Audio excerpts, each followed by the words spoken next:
नमस्कार, अरुणाचल समाचार में आपका स्वागत है। मैं हूं नवमाशा। आइए बुलेटिन में सबसे पहले देखते हैं मुख्य समाचार।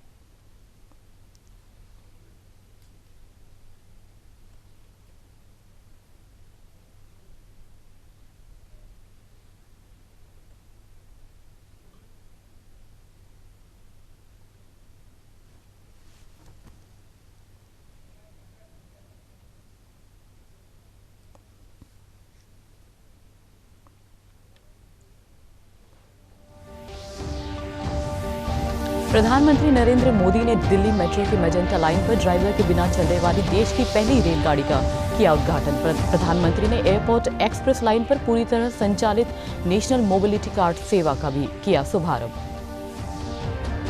भाजपा की वरिष्ठ नेता स्मृति ईरानी ने कहा, अरुणाचल प्रदेश में स्थानीय निकाय चुनावों में सफलता पार्टी की जन कल्याणकारी नीतियों के प्रति जनता का समर्थन। प्रदेश कांग्रेस अध्यक्ष नवम तुकी ने सरकार से बिना किसी भेदभाव के पंचायत सदस्यों को विकास कार्यों में सहयोग की अपील। एनआईटी अरुणाचल के 7वें दीक्षांत समारोह में विभिन्न पाठ्यक्रमों को पूरा करने वाले 159 छात्रों को प्रदान की गई डिग्री। एनआईटी अरुणाचल के इतिहास में पहली बार सबसे अधिक 11 रिसर्च स्कॉलर को दी गई पीएचडी की उपाधि। प्रधानमंत्री नरेंद्र मोदी ने आज दिल्ली मेट्रो की मेजेंटा लाइन पर ड्राइवर के बिना चलने वाली देश की पहली रेलगाड़ी का उद्घाटन किया। यह लाइन जनकपुरी पश्चिम को बोटेनिकल गार्डन मेट्रो स्टेशन से जोड़ती है। प्रधानमंत्री ने एयरपोर्ट एक्सप्रेस लाइन पर पूरी तरह संचालित नेशनल मोबिलिटी कार्ड सेवा का भी उद्घाटन किया। देश के किसी भी भाग से जारी किए गए रुपे डेबिट कार्ड धारक इसका इस्तेमाल कर एयरपोर्ट एक्सप्रेस लाइन में यात्रा कर सकेंगे। वर्चुअल माध्यम से समारोह को संबोधित करते हुए श्री मोदी ने कहा कि सरकार तेजी से शहरीकरण के जरिए चुनौतियों को अवसर में बदलने के लिए प्रतिबद्ध है। उन्होंने कहा कि भविष्य की जरूरतों के लिए शहरों का विकास करने का प्रयास है। यह सरकार के त्वरित सुशासन उपलब्ध कराने के प्रयासों से संभव हुआ है। उन्होंने कहा कि पिछले 6 वर्षों के दौरान मेट्रो लाइन बिछाने में महत्वपूर्ण वृद्धि हुई है। मेट्रो सेवाओं के विस्तार के लिए मेक इन इंडिया के महत्व पर बल देते हुए श्री मोदी ने कहा कि इससे लागत घटती है, विदेशी मुद्रा बचती है और देश के लोगों को ज्यादातर रोजगार मिलते हैं। उन्होंने कहा कि अब दर्जनों भारतीय कंपनियां मेट्रो ट्रेन से संबंधित निर्माण कार्य में लगी है। प्रधानमंत्री ने कहा कि आधुनिकीकरण के लिए उच्च स्तर की सुविधाएं उपलब्ध कराना बहुत महत्वपूर्ण है और नेशनल कॉमन मोबिलिटी कार्ड इसी दिशा में बड़ी पहल है जो सार्वजनिक परिवहन के लिए समेकित पहुंच उपलब्ध कराएगी।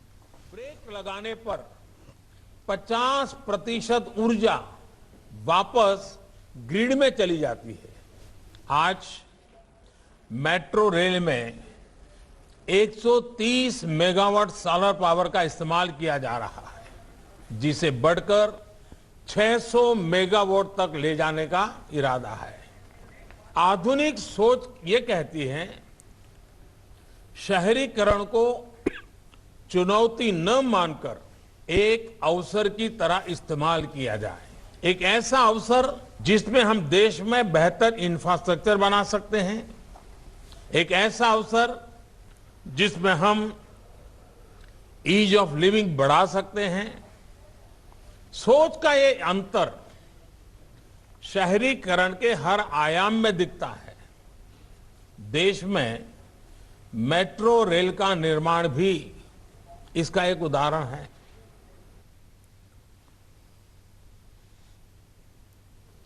भाजपा की वरिष्ठ नेता और केंद्रीय मंत्री स्मृति ईरानी ने कहा है कि अरुणाचल प्रदेश सहित कई राज्यों में स्थानीय निकाय चुनावों में सफलता पार्टी की जन कल्याणकारी नीतियों के प्रति जनता का समर्थन है। आज संवाददाताओं को संबोधित करते हुए उन्होंने कहा कि अरुणाचल प्रदेश में पंचायत और शहरी निकायों के चुनावों में भाजपा ने शानदार प्रदर्शन किया है। श्री ईरानी ने कहा कि ग्राम पंचायत और जिला परिषद की अधिकतर सीटों पर भाजपा उम्मीदवारों की जीत हुई है। उन्होंने कहा कि पासीघाट नगर निगम के 8 वार्डों में से 6 पर पार्टी उम्मीदवारों की जीत पीएम नरेंद्र मोदी के नेतृत्व में एनडीए सरकार के प्रति जन समर्थन का प्रतीक है। Land of the rising sun, हम सब के लिए ये आनंद का विषय है कि अरुणाचल प्रदेश में 22 दिसंबर के दिन वोटिंग के बाद अब तक 242 जिला पंचायतों में से भारतीय जनता पार्टी ने 187 में जीत दर्ज कराई है। वहीं साथ ही 6,450 से भी ज्यादा ग्राम पंचायत हमारे मेंबर अरुणाचल प्रदेश में अब तक चुनकर आए हैं। भाजपा ने पासीघाट म्युनिसिपल काउंसिल में भी अपनी जीत दर्ज करा ली है। प्रदेश कांग्रेस अध्यक्ष नाबम तुकी ने राज्य में स्थानीय निकाय चुनावों में जीत दर्ज करने वाले उम्मीदवारों को बधाई देते हुए उम्मीद जताई है कि ये सभी नवनिर्वाचित जनप्रतिनिधि अपने अपने क्षेत्रों में विकास की गति को आगे बढ़ाएंगे। उन्होंने सरकार से ग्रास रूट लेवल पर लोकतंत्र को मजबूत बनाने का आह्वान करते हुए बिना किसी पक्षपात के ग्राम पंचायत, जिला परिषद और शहरी निकायों के पार्षदों को विकास कार्य में सहयोग करने की अपील की है। ग्राम सभा, जिला परिषद जो भी जीता इन सबको बधाई देता हूँ और आगे अच्छा काम करें और उन लोग को 5 साल में अपना गांव के लिए, जिला के लिए डेवलपमेंट काम करें। और मैं अपना ओर से मैं बेस्ट विशेष कॉन्ग्रेचुलेशंस बधाई देता हूं जो हमारा कांग्रेस पार्टी से जो ग्राम सभा, जिला परिषद और म्युनिसिपल में जो लोग जीता है। राष्ट्रीय प्रौद्योगिकी संस्थान NIT अरुणाचल का 7वां दीक्षांत समारोह आज यूपिया परिसर से वर्चुअल माध्यम से आयोजित किया गया। इस समारोह के मुख्य अतिथि ऑयल इंडिया लिमिटेड के अध्यक्ष और प्रबंध निदेशक सुशील चंद्र मिश्रा ने ऑनलाइन दीक्षांत भाषण दिया। दीक्षांत समारोह में 116 छात्रों को बीटेक की डिग्री प्रदान की गई, 32 को एमटेक और NIT अरुणाचल के इतिहास में पहली बार सबसे अधिक 11 रिसर्च स्कॉलर को PhD की उपाधि दी गई। 159 students are eligible to accept degrees, out of which 116 will be awarded with undergraduate degree, 32 with master's degree and 11 with PhD degree. Being topper in the different disciplines, including undergraduates and postgraduate, foreign students will be receiving gold medals. Let me congratulate all the degree awardees and wish them best of luck.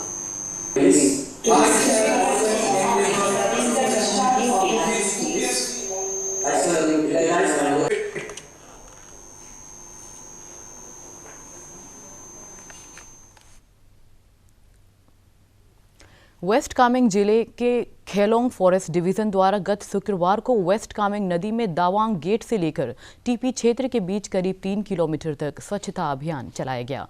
भारतीय one सेवा के अधिकारी अंकित कुमार के नेतृत्व में विभाग के अधिकारियों और कर्मचारियों ने नदियों में पड़े मछली पकड़ने के जाल और अन्य तरह के कचरे को एकत्र कर इसका निपटारा किया। उन्होंने मछली पकड़ने वालों को जाल को भी जब्त कर लिया। वन विभाग के अधिकारी पर्यावरण की रक्षा के लिए स्थानीय लोगों को जागरूक भी कर रहे हैं।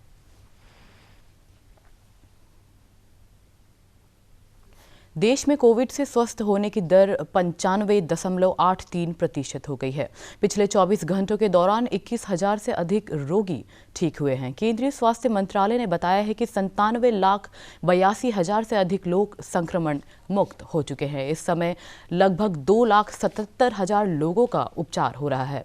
पिछले 24 घंटों के दौरान 20,000 से अधिक नए मामले सामने आए और कोरोना से 279 रोगियों की मौत हुई। इसी के साथ देश भर में अब तक कोविड से 1,47,600 से अधिक रोगियों की मौत हो चुकी है। इधर अरुणाचल प्रदेश में रविवार को कोविड संक्रमण के 2 नए मामले सामने आए हैं और 26 रोगी स्वस्थ हुए। राज्य में इस महामारी से अब तक 16,503 व्यक्ति स्वस्थ हो चुके हैं और कोविड रिकवरी दर बढ़कर 98.89 हो गई है। राज्य में दर्ज किए गए कोरोना के नए मामलों में वेस्ट कामेंग और ईटानगर राजधानी क्षेत्र से एक मामला शामिल है।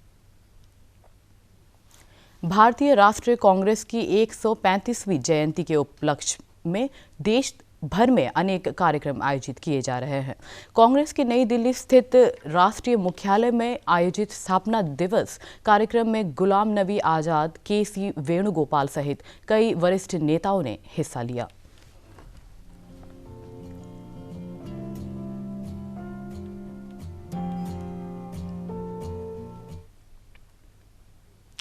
ब्रह्मपुत्र नदी अरुणाचल प्रदेश के जरिए भारत में प्रवेश करती है।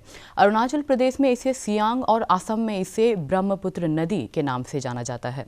ब्रह्मपुत्र नदी पर एक्सपीडिशन अभियान की शुरुआत अरुणाचल प्रदेश के तूतिंग टाउन के गेलिंग से हुई। केंद्रीय युवा एवं खेल मामलों के मंत्री किरण रिजिजू ने आमंत्रण दल की शुरुआत की। दूसरे दिन आमंत्रण दल ने तूतिंग से पलसी की 12 किलोमीटर की यात्रा पूरी की। यात्रा की पहली रात आमंत्रण दल ने टेंट में गुजारी। पेश है एक रिपोर्ट।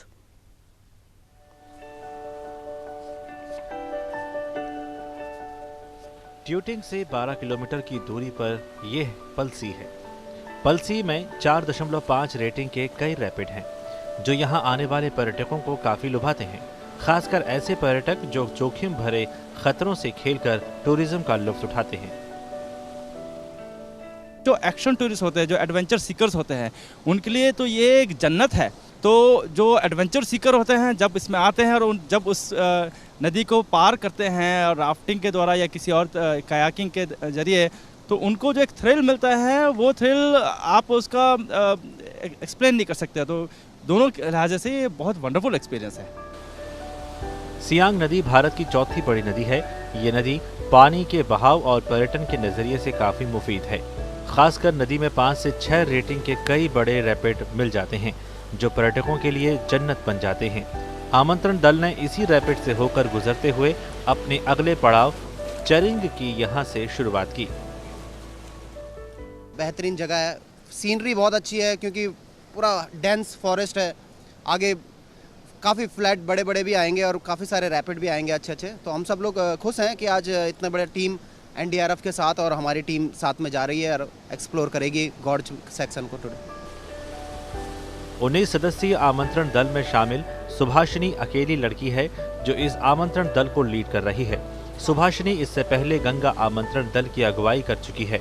सुभाषिनी के मुताबिक रैपिड 5 से होकर गुजरना अपने आप चुनौतीपूर्ण होता है, लेकिन गंगा नदी की तरह इस बार भी उसे करीब 1 महीने की यात्रा को राफ्टिंग के जरिए पूरा करना है। आप देख ही सकते हैं, ये ग्रेड 4 रैपिड के सामने ही हम लोग कैंप कर रहे थे और ब्रह्मपुत्र में तो ग्रेड 6 तक रैपिड्स हैं और हम 7 दिन तक ये चलता ही रहेगा, हाई ग्रेड के रैपिड्स तक। तो नया एक्सपीरियंस तो है ही। अरुणाचल से लेकर असम तक के दुर्गम इलाकों को ब्रह्मपुत्र आमंत्रण दल को राफ्टिंग के जरिए पूरा करना है। खासकर पर्यटकों के बीच ये संदेश पहुंचाना जरूरी है कि गंगा की तरह ब्रह्मपुत्र नदी को भी स्वच्छ और निर्मल बनाने के अलावा उसे राफ्टिंग के लिहाज से दुनिया के मानचित्र पर खड़ा करना है।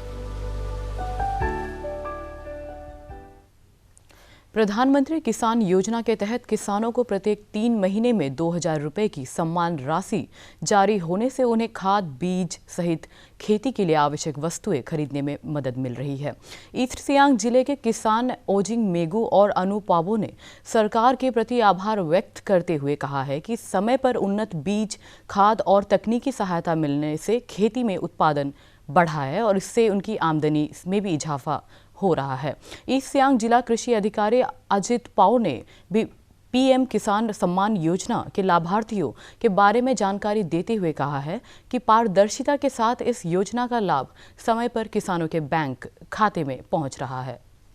बीज भी देता है हम लोगों में, हम लोगों का बहुत फायदा, हम लोग का इनकम भी है एग्रीकल्चर का, जो चीज़ हमें खरीद सकता है। इसलिए मंत्री को बहुत व्यक्त करता है। बहुत कंडीशन अच्छा होता है सरकार लोग। इसके बाद भी अभी हम तीन महीना में इससे हम अब तक अभी फार्मर 122 फाइनेंशियल बेनिफिट 19 आदमी को मिला है। हमको अभी होल ईस्ट सियांग डिस्ट्रिक्ट में 7,940 at the rate of 2000 agriculture department benefit मिल रहा है तो 6,000 है।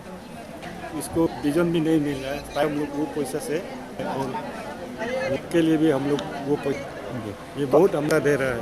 पहले से में तो बहुत सरकार का तरफ से मदद मिल रहा है, एडवांस हो गया, बहुत अच्छा लगा, ज़्यादा खुश है। बहुत ही अच्छा लगा, हमारी बहुत मदद से मिल रही है।